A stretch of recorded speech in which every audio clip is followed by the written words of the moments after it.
Hello students, सभी को हमारे यूट्यूब चैनल में स्वागत है। आज हम लोग क्लास 6 के विज्ञान का ये सेकंड चैप्टर है और ये सेकंड चैप्टर जो है ये क्या है? जल। क्या है? जल है, यानी कि वाटर।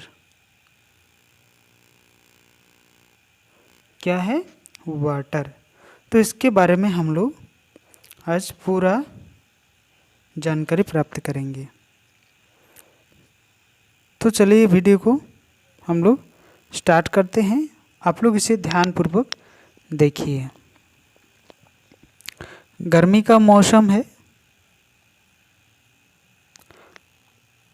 आपके आसपास के सभी जल स्रोत सूख गए हैं।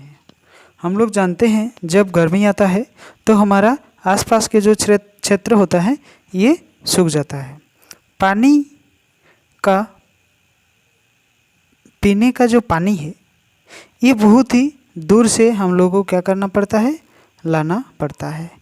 पानी की कमी से आपको किन किन कठिनाई होती है इसका सामना हम लोग को करना पड़ता है। तो ये हम लोग जानते हैं।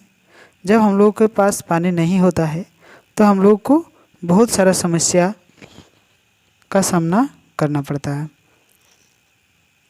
क्या आपका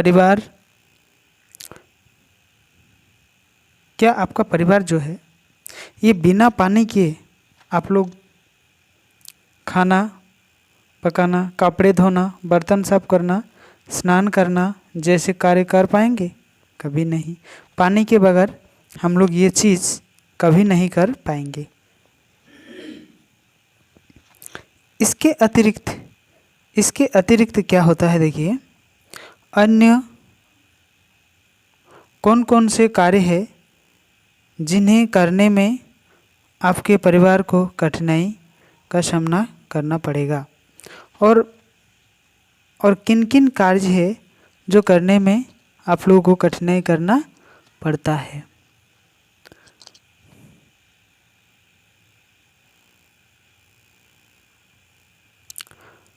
अगर लंबे समय तक पानी हम लोग के पास ऐसी स्थिति बने रहेगी तो हम लोग का क्या होगा? बहुत सारा समस्या उत्पन्न होगा। बहुत सारा पानी का जो समस्या है ये उत्पन्न हो जाएगा। दूरदर्शन के समाचार एवं समाचार पत्रों के समय समय पर विभिन्न स्थानों की ऐसी घटना का समाचार हम लोग देखने को मिलता है। बहुत सारा ऐसा समाचार के माध्यम से हम लोग देखने को मिलता है कि इस जगह में पानी नहीं है, यहाँ इतने दिन से सब इस तरह से प्यासे हैं। बहुत सारा ऊपर में कुछ दिए गए समाचार पत्र के कर्तन को देखकर आपको क्या अनुभव होता है? ऊपर में देखिए एक चित्र दिख रहा है। कितना लंबा कतार लगा हुआ है, कितना लंबा लाइन लगा हुआ है पानी लेने के लिए। तो इस तरह का अगर हम लोग देखेंगे तो पता हम लोग को चलेगा कि कितना बड़ा समस्या उत्पन्न हुआ है। अनुभव हम लोग को हो गया कि पानी का समस्या बहुत बड़ा है। नीचे दिए गए चित्र से पानी के उपयोग को समझने का प्रयास हम लोग को करना चाहिए। देखिए ये क्या है? ये एक कुआं है। इसमें से पानी बाल्टी में भर भर के उठा रहा है। ये महिलाएं भी पानी लाने के लिए आई है और ये जो है धोबी लोग है ये क्या कर रहा है? अपना कपड़ा धो रहा है। फिर ये जो है लड़का नहा रहा है। तो पानी के बिना हम लोग ये चीज़ कभी संपन्न नहीं कर पाएंगे। तो पानी हमारे जीवन के लिए बहुत ही लाभदायक और बहुत ही फायदेमंद होते हैं। अब हम लोग देखेंगे जल चक्र को। अब देखेंगे जल चक्र को।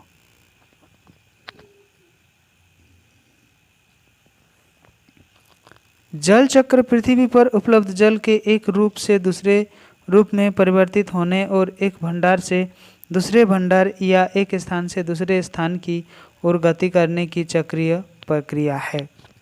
यानी कि एक जगह से दूसरे जगह और एक भंडार से दूसरे भंडार तक जाने का या स्थान परिवर्तन करने का जो प्रक्रिया है, यही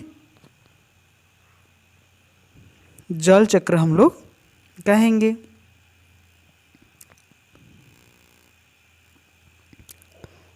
जैसे मान लीजिए ये पहाड़ हो गया, ये आपका इधर से नदी आ गया, ये आपका समुंदर हो गया या जलाशय, जैसे जलाशय हो गया, ठीक है।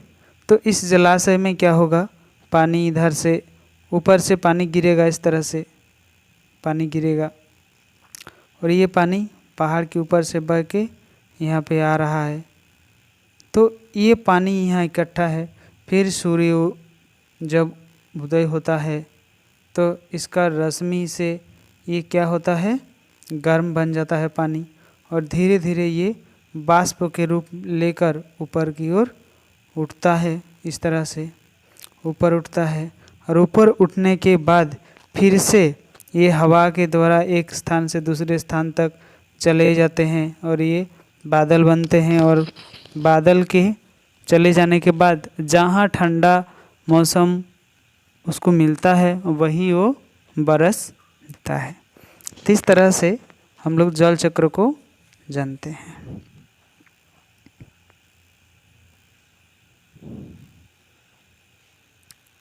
और गति करने की प्रक्रिया को कहते हैं। इसमें से कुल जल की मात्रा का क्षय नहीं होता है। इसमें क्या होता है, पानी का जो कुल मात्रा है, यानी कि जितना सारा पानी है उसका कोई क्षति नहीं होती है। वो एक तरफ से आते हैं, दूसरे तरफ से वो मिल जाते हैं। परिवर्तन और स्थान परिवर्तन होता रहता है। मतलब आज एक जगह यहाँ है, कल यहाँ होगा, फिर यहाँ होगा। मतलब इसके अंदर में ही इधर उधर होता रहता है। आप लोग ने गौर किया होगा कि धूप में सूखे कपड़ों के सूखने की प्रक्रिया जो है ये कैसा होता है।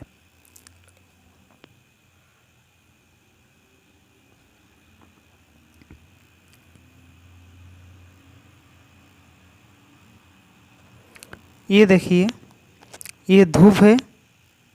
ये धूप के मौसम में कपड़ा कैसे खुला सूख रहा है। ये कपड़ा में जो पानी है ये ऊपर की तरफ उठ रहा है, ऊपर की तरफ उठ रहा है, ठीक है। अभी देखिए,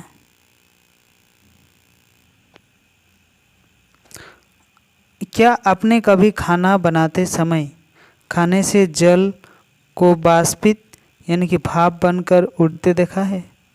क्या नमक भी पानी के स्थान के साथ वाष्पित होता है? नहीं, जल वाष्पित हो जाता है तथा नमक शेष रह जाता है। जैसे हम लोग अगर गौर से देखेंगे, गौर से जानने की प्रयास करेंगे कि जब नमक तैयार होता है तो तैयार करते हैं समुद्र के सामने, तो उसमें पानी को डाला जाता है और पानी जब वाष्प बनकर ऊपर चले जाते हैं तो जितना बचा रहता है वही बन जाता है नमक। तो ये समुद्र का पानी होता है। कहाँ का पानी होता है? समुद्र का पानी होता है। इस अनुभव से यह समझ सकते हैं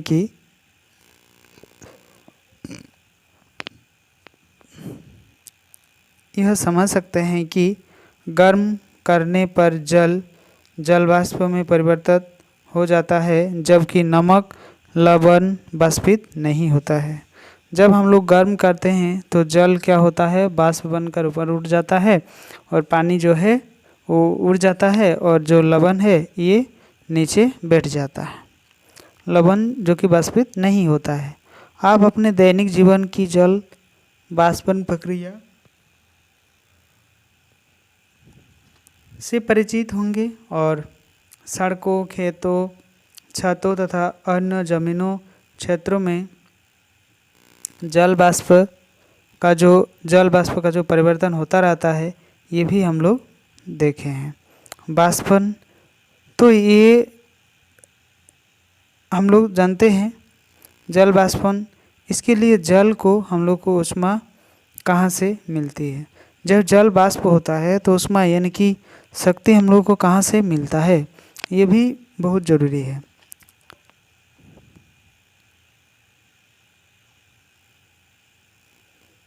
तो हम लोग अभी जानेंगे कि जो ऊर्जा है ये हम लोग को कहाँ से मिलता है। ये देखिए, ये आपका हो गया सूर्य, ये हो गया आपका, ठीक है। इसमें से जो रश्मि आता है ज़मीन पर इस तरह से, तो इसका जो पानी है थाली पर, ये पानी धीरे धीरे ऊपर की ओर उठता है, ऊपर की ओर उठता जाता है, और यही जल बाष्प का एक रूप होता है, ठीक है। चलिए थोड़ा सा हम लोग पढ़ के देखते हैं। प्रत्येक आधे घंटे में दोनों थलियों का अवलोकन हम लोग किए। एक बारंडा में थली रखा हुआ था और एक घर पर, एक कहाँ, आंगन पर। तो दोनों का जो पानी का जो स्तर है ये हम लोग किस तरह से अवलोकन किए, आधा घंटा के अंतर में। धूप में जो रखी थाली का पानी जल्दी घटने लगता है तो उसका कारण ऊर्जा ही होता है। जब पानी घट जाता है तो इसका कारण क्या होता है, ऊर्जा यानी कि पावर, शक्ति ही होता है।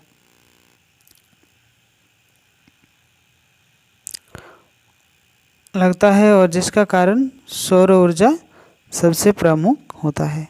दिन के समय सूर्य की किरणों महासागरों, नदियों, झीलों तथा तालाबों में भरे जल में पड़ती है और इसके जो स्वरूप होते हैं, इन सभी का जल निरंतर बाष्प में परिवर्तित होता रहता है और इन जल में घुले लवण शेष रह जाते हैं और ये पानी ऊपर की ओर उठ जाता है और नीचे जो बचा हुआ होता है ये क्या है, लवण।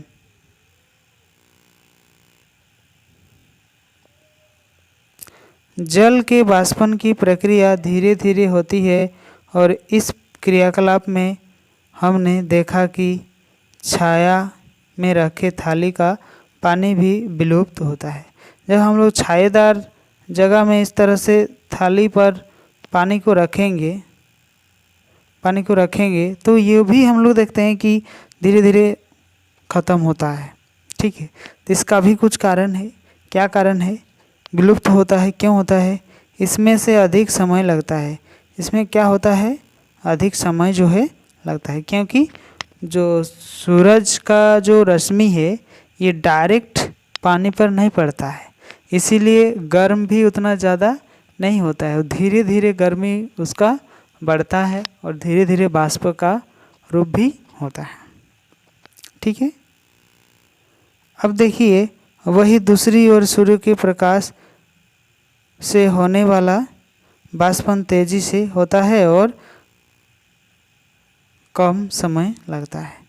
ये बहुत ही कम, जब हम लोग डायरेक्ट प्रकाश में रखेंगे तो उसका जिस तरह से थाली, हम मान लीजिए हम लोग पानी रखे हैं थाली पे, तो प्रकाश आकर यहाँ डायरेक्ट आएगा, पर प्रकाश डायरेक्ट आने के बाद क्या होगा, ये पानी जो है बहुत जल्दी ख़त्म हो जाएगा, बहुत जल्दी ख़त्म हो जाएगा, ठीक है।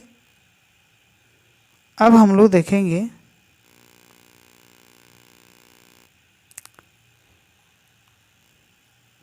छाया में रखे जल को बाष्पन हेतु ऊष्मा मिलती है। कहाँ से मिलती है, ये वही जो गर्मी होता है सूर्य से ही मिलती है, लेकिन जो गर्मी होता है आसपास के वातावरण का जो प्रकाश का, और उसी गर्मी के अंदर से वो ऊपर उठता जाता है, वही से पानी गर्म बन जाता है, के प्रकाश का जो चारों ओर वायु सूर्य के प्रकाश के कारण गर्म हो जाती है, जो छाया में रखे जल को वाष्पित करने के लिए ऊष्मा प्रदान करती है। तो वही जो छायादार जगह में जो पानी रखा जाता है, तो बाहर में जितने सारे धूप पड़ता है, तो वही धूप ऊपर में क्या होता है, गर्मी की जो बनता है वही आसपास, तो उसी के चलते वो पानी जो है गर्म हो जाता है। जब गर्म हो जाता है तो पानी धीरे धीरे ऊपर उठने लगता है। अब गर्मी के दिनों में घने पेड़ की छाया में बैठे होंगे। हाँ, हम लोग तो सब इस तरह से बैठते ही हैं जब ज़्यादा गर्मी आता है तो वहाँ हमें गतिशीलता मिलती है। क्या मिलती है? शिथिलता मिलती है। शिथिलता का मतलब क्या होता है? ठंडा हम लोगों को महसूस होने लगता है। क्या आपने सोचा है कि ऐसा क्यों होता है? क्या हम लोग कभी ये चीज़ सोचे हैं कि जो पेड़ के छांव होते हैं, इस तरह से पेड़ बनता है, जब पेड़ के छांव में हम लोग बैठते हैं नीचे,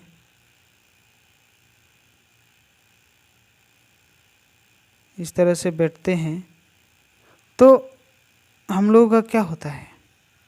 बहुत शिथिल जैसा अनुभव हम लोग को मिलता है। तो हम लोग कभी ऐसा नहीं सोचे कि ऐसे क्यों लगता है? क्या पेड़ पौधे पानी छोड़ते हैं? एकदम। पेड़ पौधे क्या पानी छोड़ते हैं? हाँ, छोड़ते हैं। इसीलिए तो इस जगह में हम लोगों को ज़्यादा आराम मिलता है, जिससे वहाँ गर्मी कम होने लगती है। जब वहाँ पानी ये छोड़ता है पेड़, तो उस जगह में क्या होता है? गर्मी जो है ये घट सा जाता है। क्या पेड़ पौधे से पानी जल की क्षति होती है? क्या पेड़ पौधे से जो पानी हम लोग की जल की क्षति होती है? ये तो नहीं होती है। तो आज हम लोग इतना ही वीडियो को देखेंगे और इसका पार्ट 2 हम लोग बाद में देखने वाले हैं। तो जो न्यू स्टूडेंट्स